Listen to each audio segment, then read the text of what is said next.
Hello friends, welcome to Defence Matrix. तो कल और आज सुबह हमने बात करी थी कि कैसे जो फ्रेंच प्रेसिडेंट इमैनुअल मैक्रों हैं ये इंडिया विजिट कर रहे हैं। इनके विजिट के दौरान इंपॉर्टेंट इंजन डील को लेकर और एडिशनल रफाल की डील को लेकर बात आगे बढ़ सकती है। लेकिन ये अकेले यूरोपियन लीडर नहीं है जो कि इंडिया आ रहे हैं। Even German chancellor Friedrich Merz भी जो है इंडिया आ रहे हैं और काफ़ी इंपॉर्टेंट डिफेंस डील्स इनके साथ भी करने का प्रयास यहाँ पर किया जा रहा है। तो जर्मन मीडिया हाउस DW द्वारा एक आर्टिकल पब्लिश किया गया है जहां पर वो इंडिया और जर्मनी के बीच में बढ़ रहे डिफेंस टाइज की बात कर रहे हैं।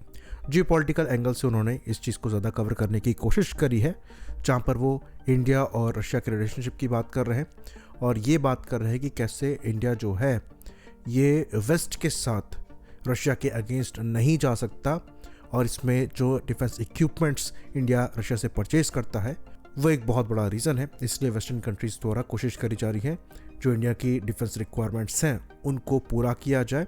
इसमें फ्रांस जो है ये रशिया के बाद नीचे आता है और अब जर्मनी द्वारा भी यहाँ पर कोशिश करी जा रही है कि वो भी गैप को फिल करने की कोशिश करे ताकि इंडिया की जो डिपेंडेंसी है रशिया पर ये कम हो। तो इसमें एक मेजर कॉन्ट्रैक्ट तो जर्मनी को मिल रहा है जो कि सबमरीन को लेकर है।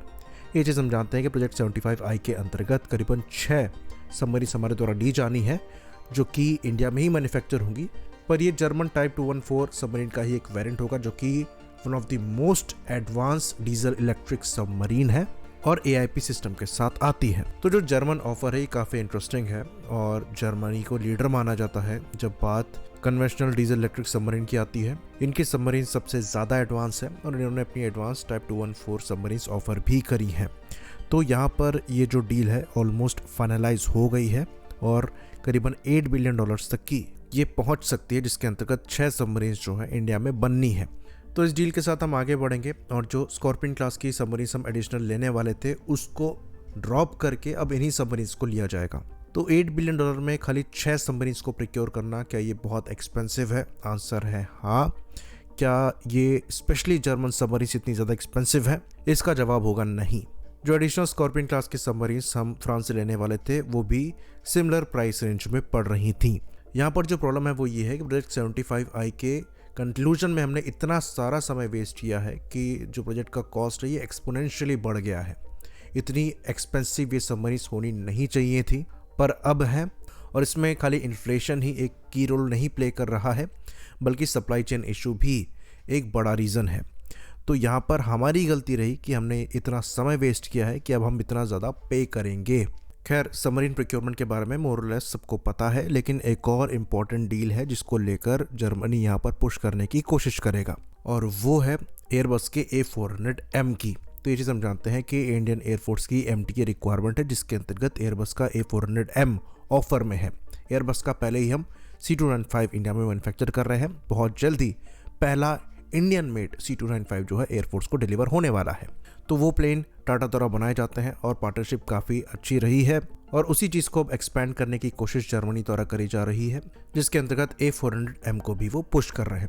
तो इंडियन एयरफोर्स ने रिक्वायरमेंट सामने रखी है A40 से 80 एयरक्राफ्ट की हो सकती है। तो यहाँ पर A400M जो रिक्वायरमेंट रखी गई है उसको एक्सीड करते हुए 37 से 40 टन का पेलोड कैरी कर सकता है और अपनी कैटेगरी में एक एक्सपेंसिव एयरक्राफ्ट तो है पर उतना ही कैपेबल भी है।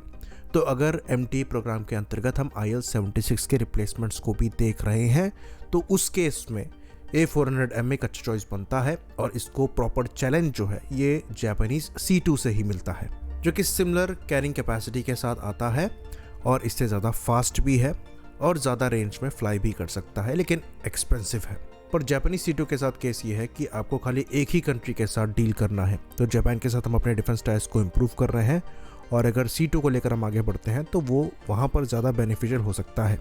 लेकिन एयरबस का A400M भी एक कैपेबल एयरक्राफ्ट है जो कि जर्मनी द्वारा पुश किया जाएगा। तो अगर हम रियलिस्टिक होकर बात करें तो इसके प्रोक्योरमेंट के चांसेस बहुत अच्छे तो नहीं दिख रहे हैं पर जीरो बिल्कुल नहीं है। सबसे ज़्यादा प्रेफर्ड प्लेटफॉर्म यहाँ पर एम्ब्रेयर का C390 लगता है जो कि 27 टन के अराउंड पेलोड कैरी कर सकता है और हमारे रिक्वायरमेंट में एग्जैक्टली फिट हो रहा है।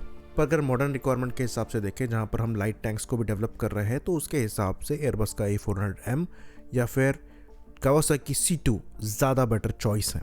बट अगेन ये प्रोग्राम कंक्लूजन से फ़िलहाल दूर नज़र आता है और इसको लेकर ऐसा लगता नहीं है कि एयरफोर्स रश कर रही है। आई होप इन्फॉर्मेशन यहाँ पर क्लियर रही हो। इसी बात पर इस वीडियो को हम ख़त्म करेंगे। लाइक करिए, सब्सक्राइब करिए। जय हिंद।